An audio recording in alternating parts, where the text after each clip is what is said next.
Ma voi lo sapevate che in Polesine c'è un museo dove si trovano luci, colori, dove le stanze sono piene di musica e di divertimento, dove è vietato non toccare, dove è vietato non divertirsi? Vi sto parlando del Museo Storico della Giostra e dello Spettacolo Popolare. È un luogo di ricerca nato in questo territorio perché proprio all'interno di questo territorio si è sviluppato il distretto della Giostra.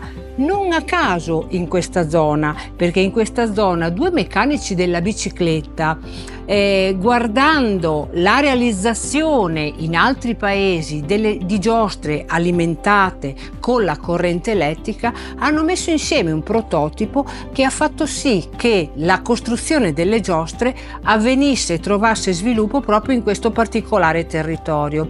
Infatti il museo è nato come luogo di ricerca, luogo di approfondimento, ma soprattutto come luogo di divertimento, tale da diventare un luogo di raccolta per la proposta di progetti rivolti alle scuole, alle famiglie, ma anche al turista che vuole conoscere da vicino il mondo non solo della giostra, ma il mondo dello spettacolo viaggiante.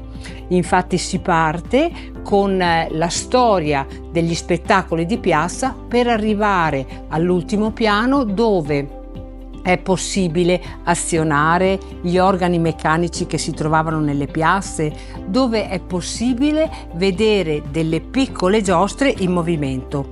E voi conoscevate questo luogo di divertimento?